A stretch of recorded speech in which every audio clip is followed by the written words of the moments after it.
Hello everyone, I hope you all are doing great. This is Sakshi Saxena, GDSE Technical Team member and your Google Cloud Facilitator. I welcome you all to our fourth Cloud Study Jam for the 30 Days of Google Cloud program. So today we are going to learn about SQL, or commonly called as SQL. So what is SQL? SQL is a short form of the structured query language and it is pronounced as SQL or sometimes called as SQL. Now, the SQL commands are divided into several different types.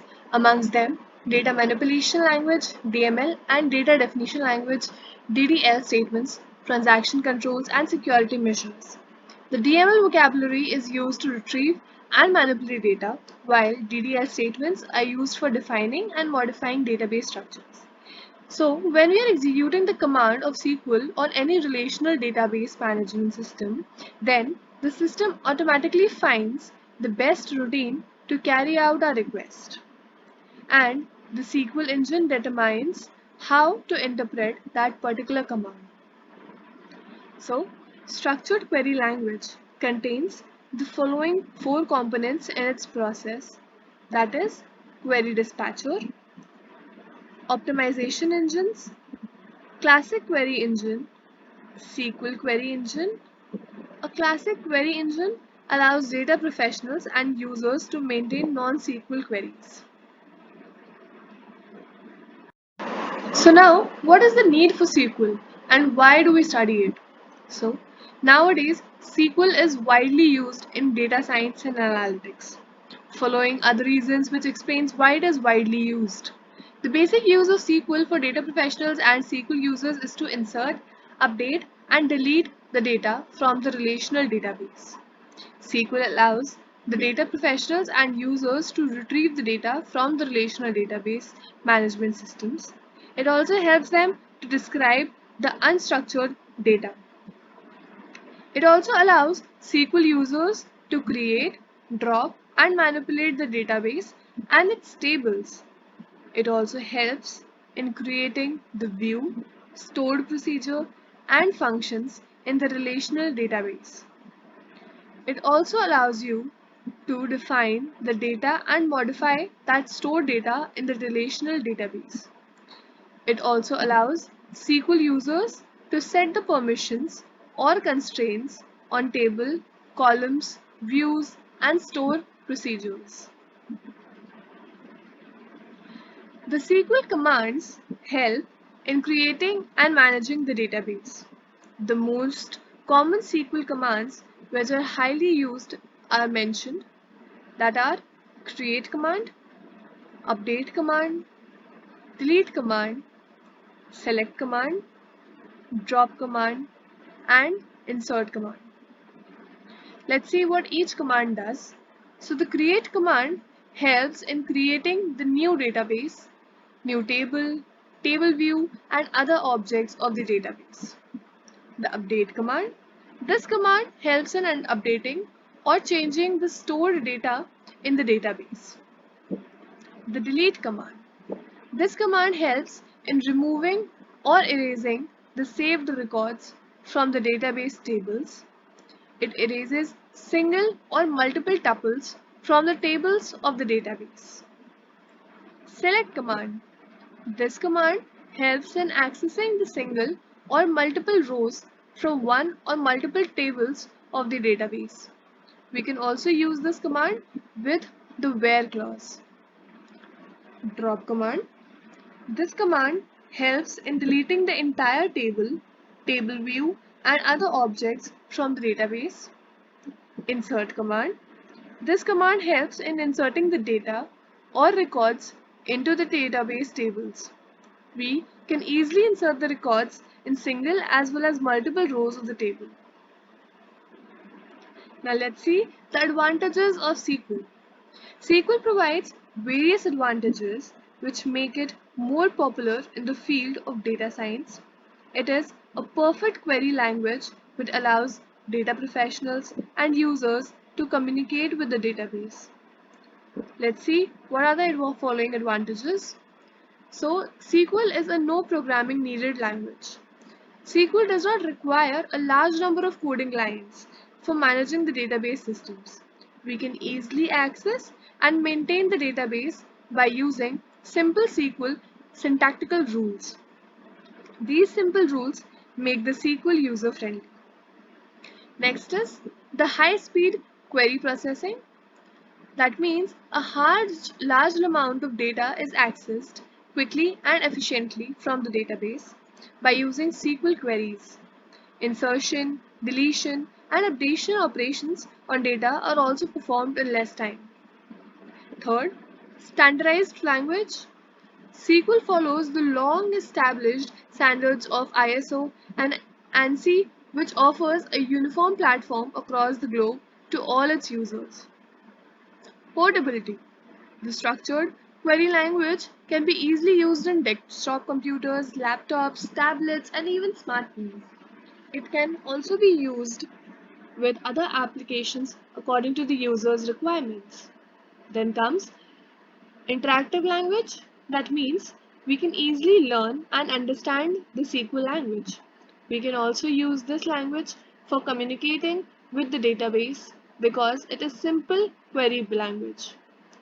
This language is also used for receiving the answers to complex queries in a few seconds.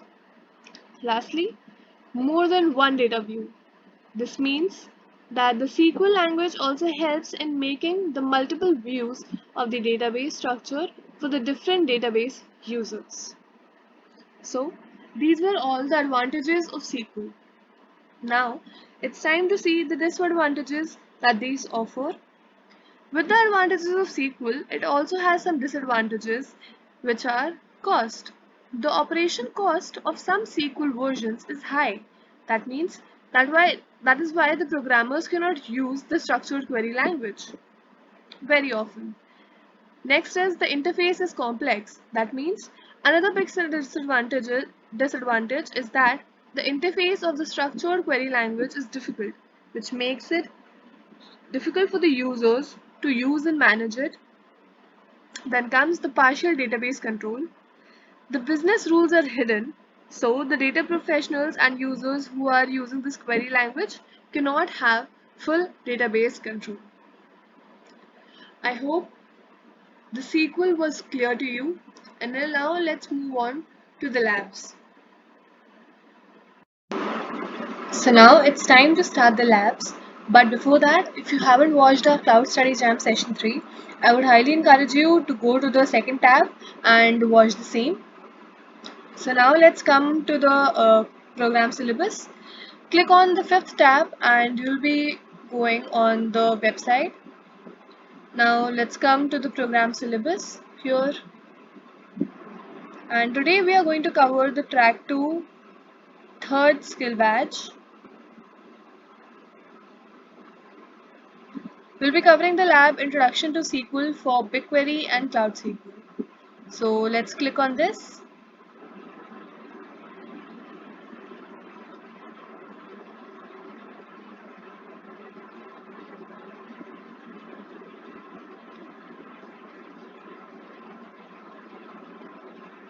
And we need to sign in to start with the labs. So I'm going to simply type my email and I'll type my password.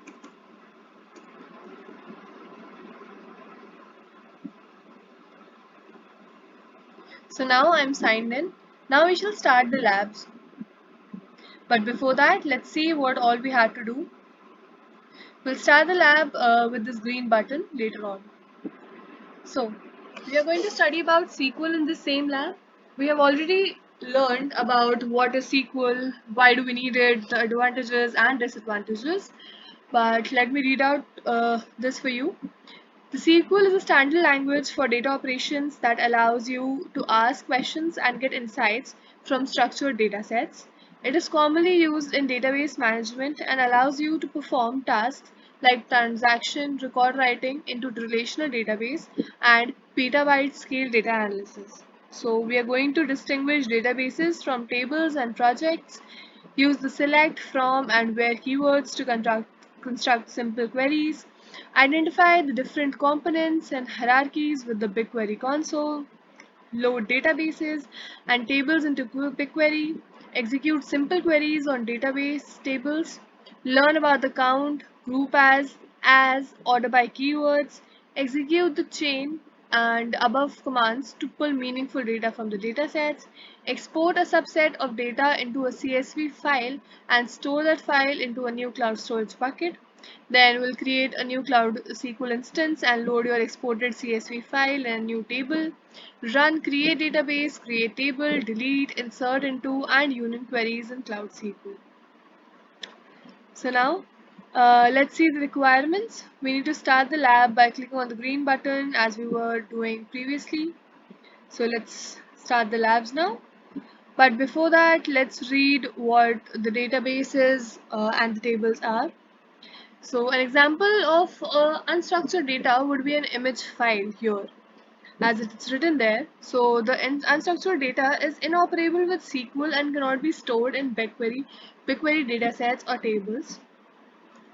So it is basically like a Google Sheet. It also says here that if you had experience with Google Sheets, then the above should look quite similar. As we see, the table has columns for user, price, and shipped, and two rows that are composed of filled and column values. So a database is basically a collection of one or more tables.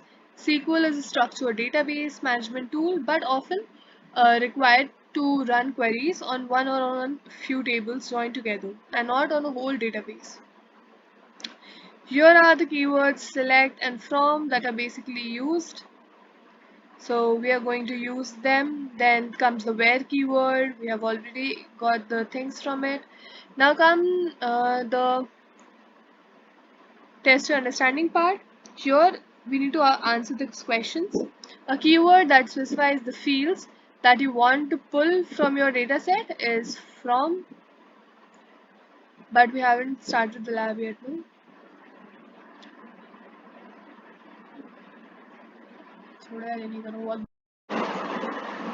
Now it's time to start the lab. So we shall start the lab by clicking on this green button over here.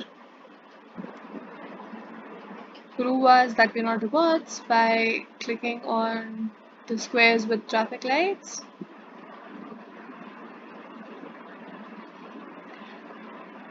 And start a lab with our subscription. Now we are going to open the Google console and type in our username and password. Enter the password, press enter. Accept the policies, and here you are on the GCP platform. Agree to the terms and conditions, and then agree and continue.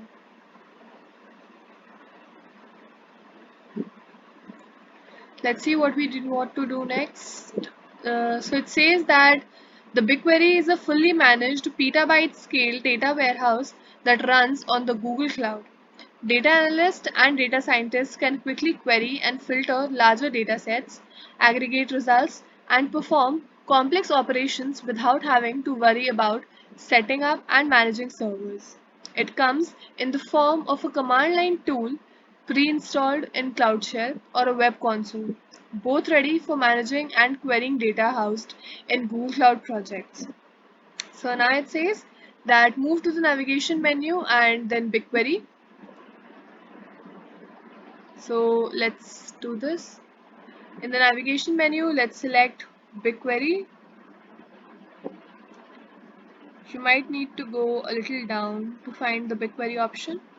Click on that and then let's see. The welcome to BigQuery in the console message box opens and we need to click done on that.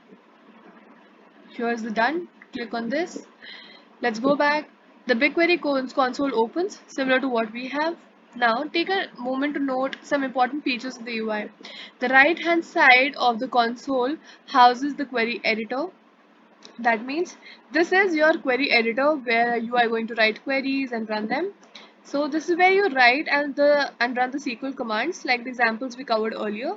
Below that is the query history. This area is the query history, which is a list of queries you ran previously. The left panel of the console is the navigation panel. So this panel on the left of the page is known as the navigation panel. Apart from the self-explanatory query history, saved queries, and job history, there is the Explorer tab. So it also has an Explorer tab.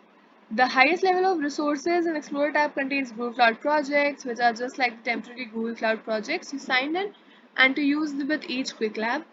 So now this because it says that it's because the project doesn't contain any data sets or tables.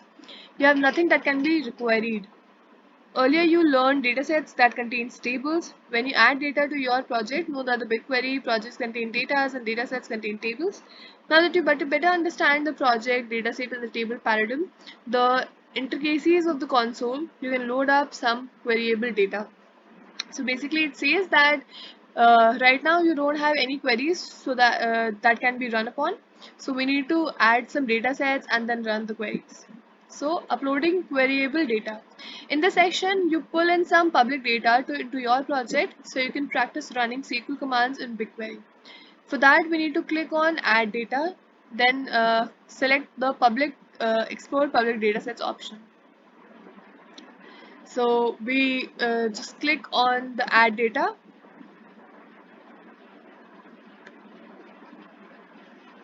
and it is here currently,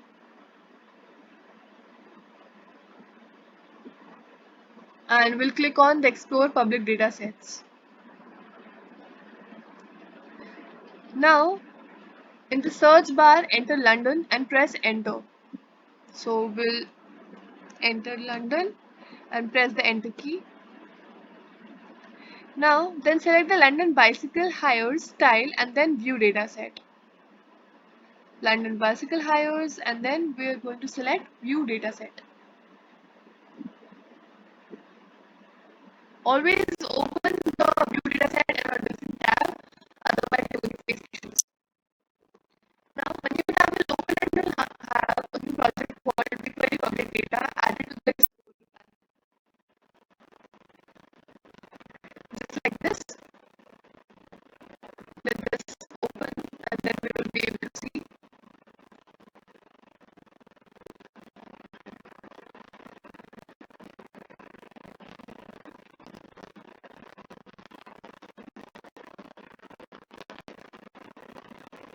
It might load earlier in your computer or it might get more slower.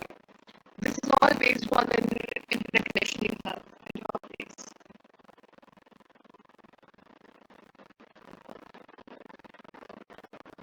So let's see what we have next. So it is important to know that you are still working out of your lab project in this new tab.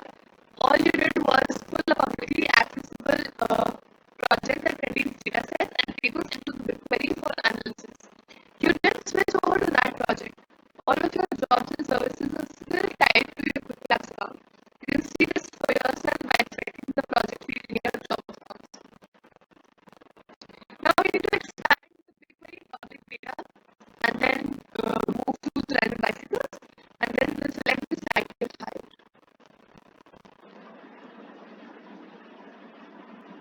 Just refresh it once and we'll be done.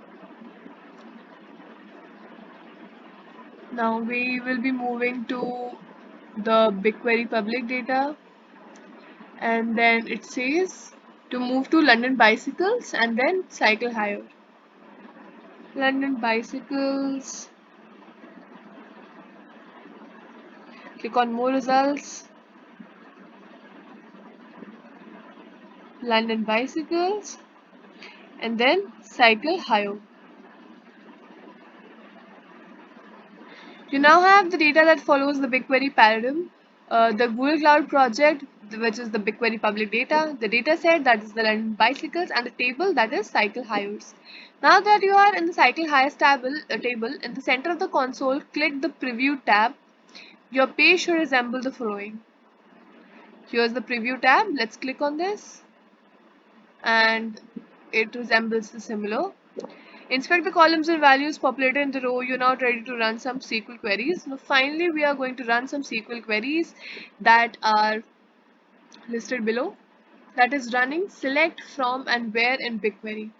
So now take note of the seventh column key end station name, which specifies the end destination of bike share rides. Before we get too deep, let's run a simple query to isolate the end station name. So basically what we are going to do is select the end station name from the BigQuery public data set .london bicycles .cycle hire. That means this is going to be just like this, where the BigQuery public data is your whole project, London bicycles is the data set, and the table is cycle hires. We are going to copy this query and we are going go to the editor, come here, paste it, and just run it.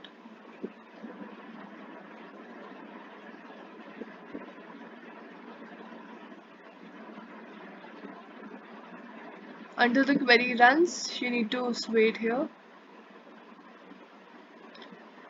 After 20 seconds, you should be returned with 2436920 rows that contains a single column you queried for. So now, why don't you find out how many bike trips for 20 minutes longer? So for that, we use the where keyword. The output that we got for the end station name were 1, 2, and 3 namely. Now you can use the second command within this command only by removing this particular SQL query and pasting the one that you have for now. Now run this and we are going to have a different output for that.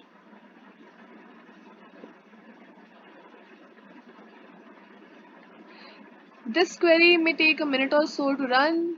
The select asterisk returns all column values from the table. Duration is measured in seconds, which is why I use the value 1200, that means 16 to 20.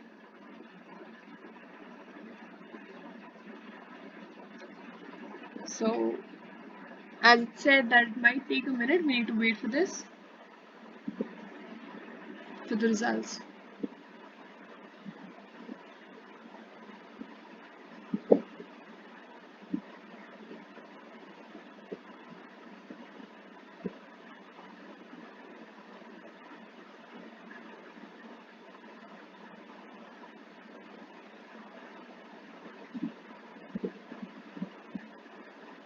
So finally we have the durations from where we wanted.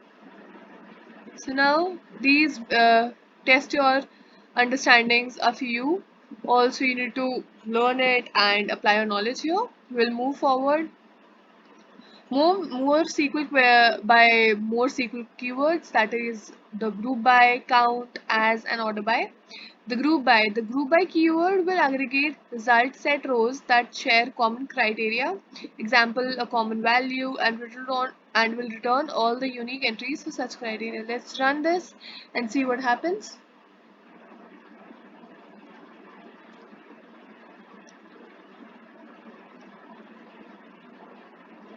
And we should receive a similar output.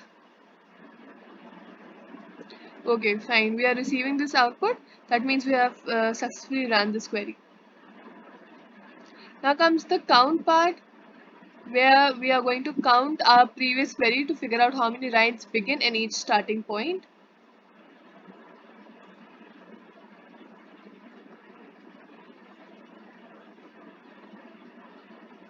So it says that these many queries were the previous queries before the rides begin in each point.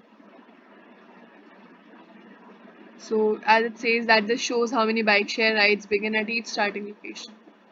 Now the as keyword is to the last query we ran to see this in action. This keyword creates an alias of a table or a column. An alias is a new name that's given to a returned column or table, whatever AS specifies to it. To copy this query and we'll paste it over here and run it and see what happens.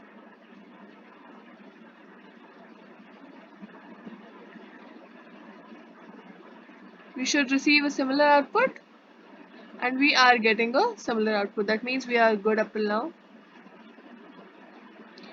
So similarly, we have to run these queries and follow the instructions. Let's run this query with. So it says that each of the command below is a separate query. For each command, clear the query editor, copy and paste the command in the query editor and click run and examine the results. So we'll do the same. We'll copy the command, paste it over here and see the results.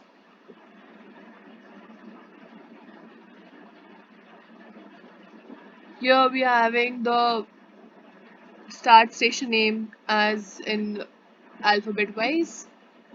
Let's see what this query does.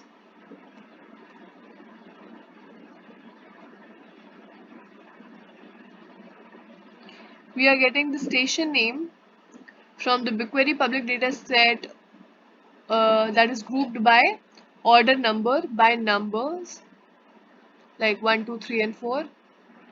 Now let's see what this is going to do.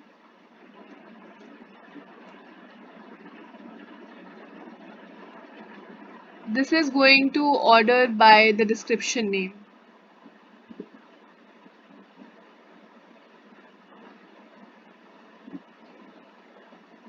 So we see that the Belgrove Street King's Cross has the highest number of starts. However, as a fraction of the total, we see that less than 1% of the rides start from this station. As you can see here, it has the highest number. Do not forget to test your understanding by completing these questions. Now we shall move to the next query and see what happens here.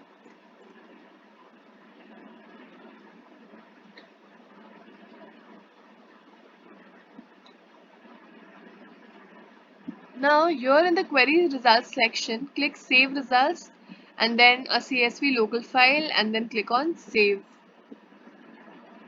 So we are going to click on save results, CSV Google Drive, or we need to click on CSV as a local file. We'll click on this, we'll click on a CSV local file and save. Then initiates a download. Okay, the file has been downloaded over here, which saves the query as a CSV file. Clear the query editor and copy the following command. Let's do this. Clear the editor and paste the following command and run. This will return a table that contains the number of bike share rides that finish in each ending station and is organized numerically from highest to lowest number of rides. You should receive the following output, and then again we have to save the results in local CSV files and save.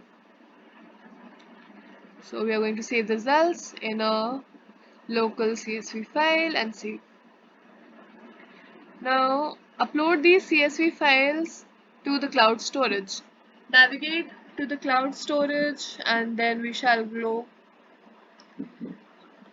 We need to upload these CSV files to the cloud storage. That means we need to go to the cloud console where you will create a storage bucket where you can upload the files we just created. So let's go to the navigation menu and we'll go to the cloud storage. Since we are done with everything, we can safely leave the space. Now we are going to create a bucket. Now we are going to create a bucket with a unique name. So let's create a bucket.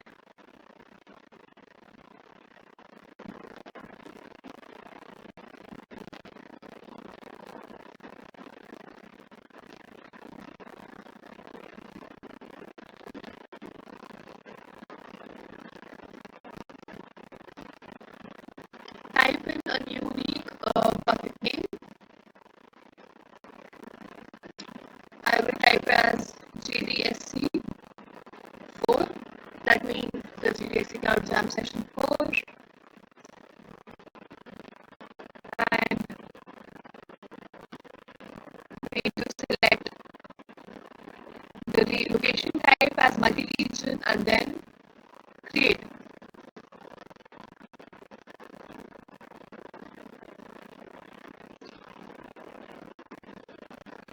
Multi-region is already selected, so we are going to just click on create.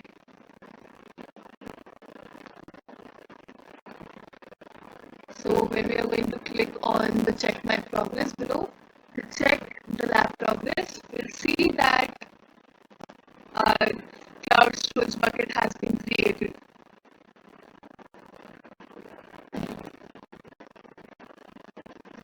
It may take some time, be patient for the time it's getting created.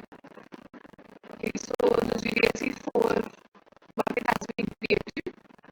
Let's see what we need to do next. So we'll come here and check the progress.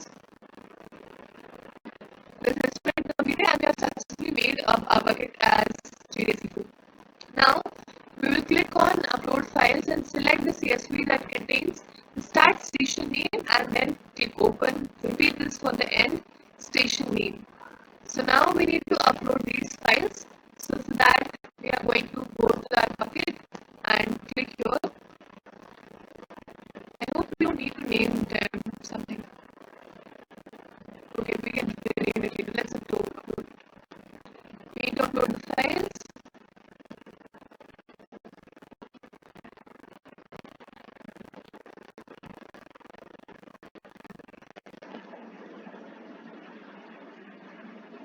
We'll click on the first one and click on open.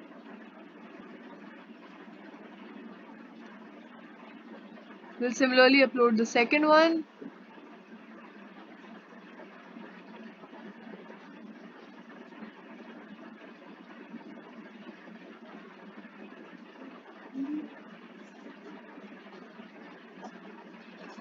Now we are going to rename your start station name file by clicking on the three dots next to on the far side of the file and click on rename. So for that we need to click on start. We have to rename it as start station data.csv. We will copy this and rename the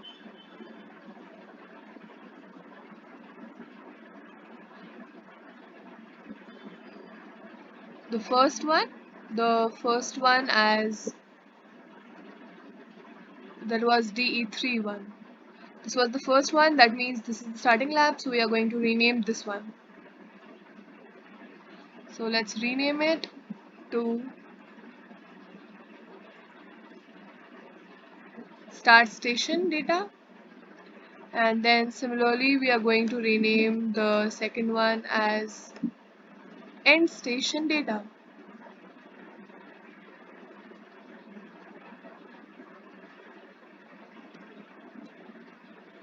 And we are going to rename it. Now your bucket should resemble the following, and let's see if you have done everything correctly. So if you have done everything correctly, a task should get completed. Let's check our progress. So we have successfully uploaded our CSV files to the cloud storage. Now let's see what we need to do next.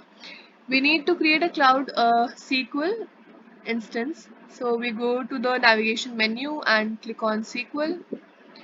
We go to the navigation menu and we choose SQL over here. We'll be selecting MySQL here.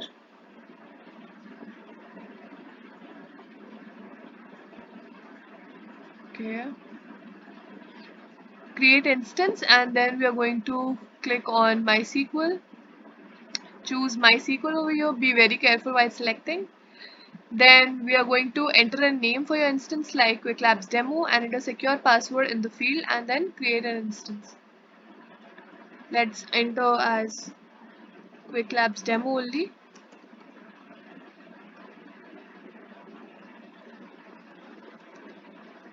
Quick Labs Demo, type in a strong password.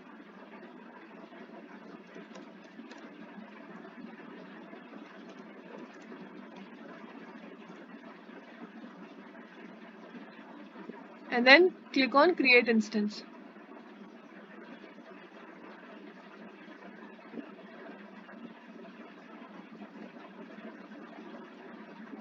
It might take a few minutes for the instance to be created. Once it is created, you'll see a green check mark to the right of the instance and we can check that our task has been completed. Let's see, let's wait for it.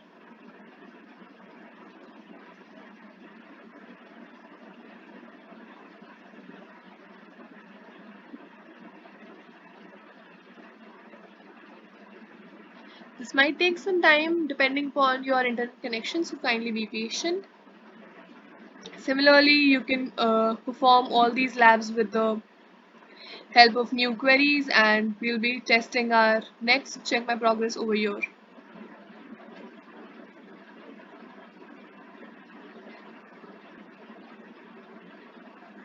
As it says, it might take a few minutes for the instance to be created. Once it is created, you'll see a green check mark, and then we're going to click on the Cloud SQL instance and we'll be landing upon a such similar page.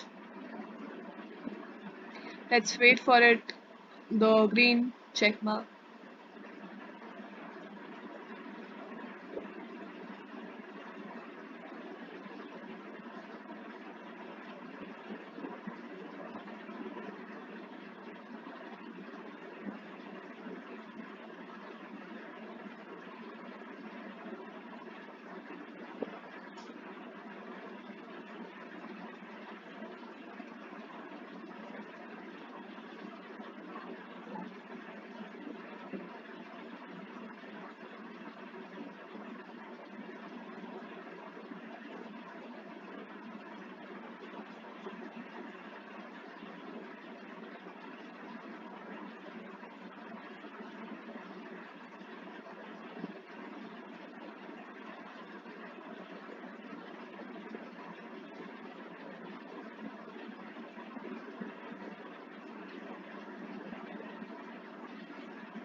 Let's refresh it once and check.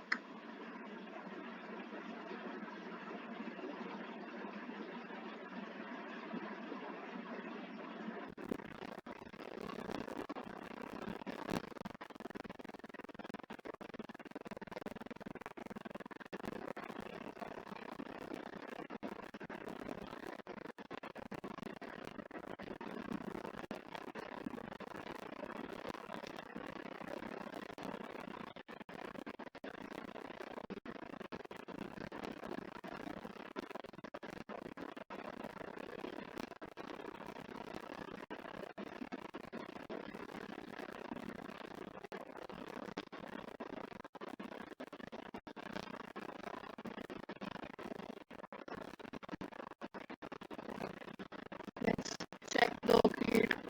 Okay, so we have created over there. That means we are ready to move ahead, and we have successfully created our cloud sequence. Now we have to the new queries in cloud SQL. So for that we need to activate the whole cloud shell and then continue. So we are going to use the first tab that we opened there and work on this tab, because this was the initial GCP page that we landed upon.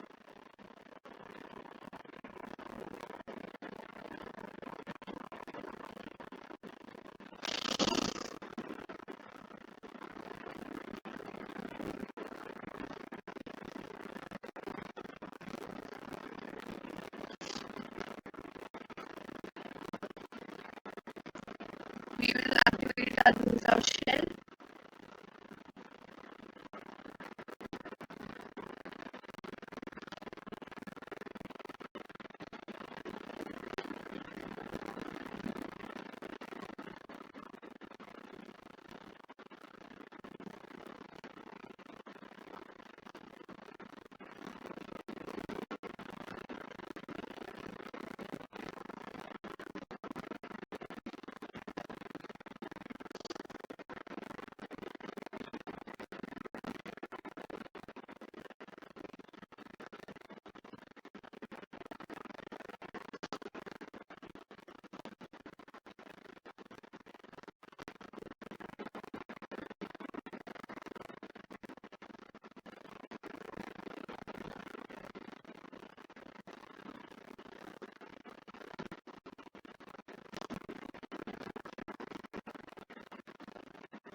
I guess I had some problem logging in.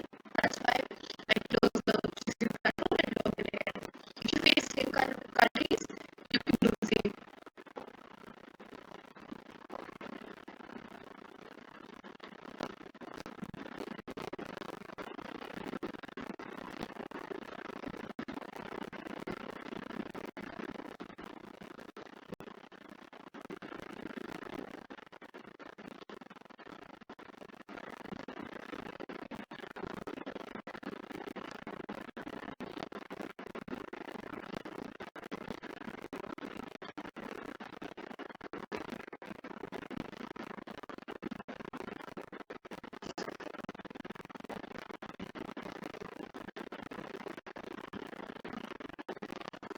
So now we are going to activate the whole cloud shell.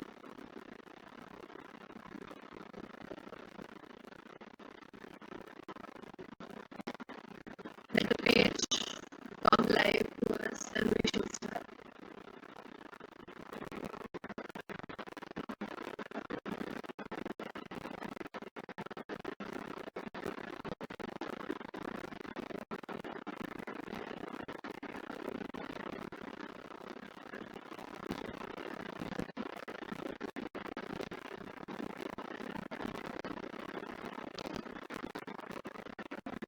So now our Google Cloud Shell has been activated.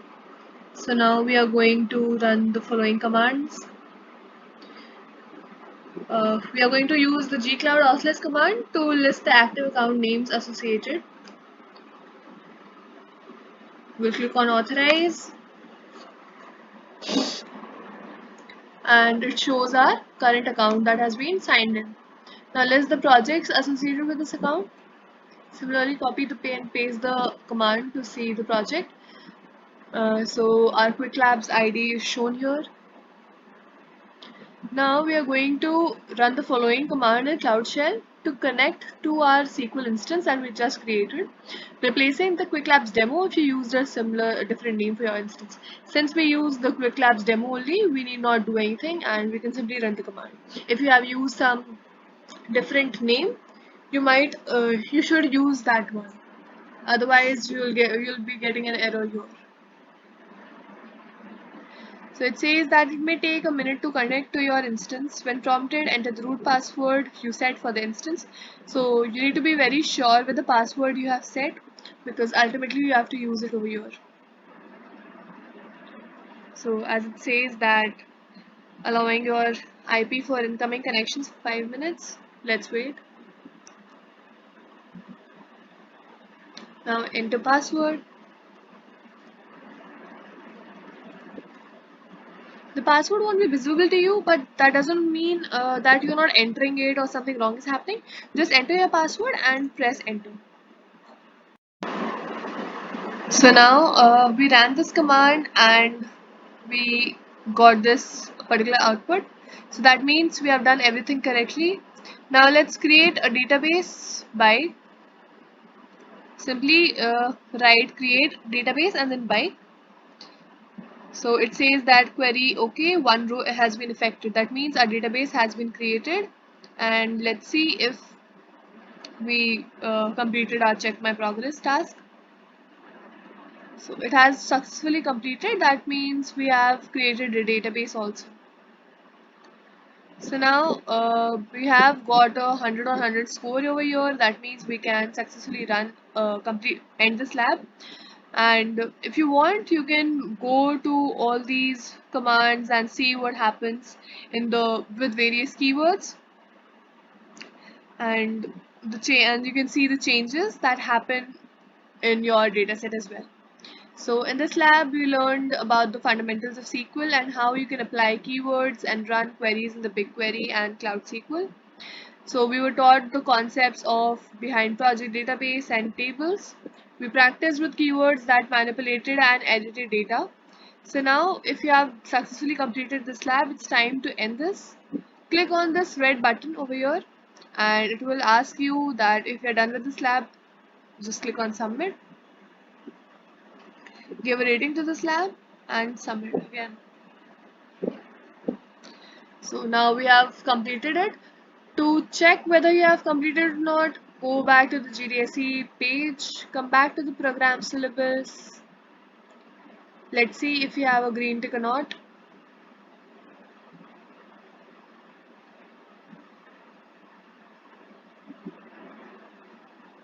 So basically we completed this lab.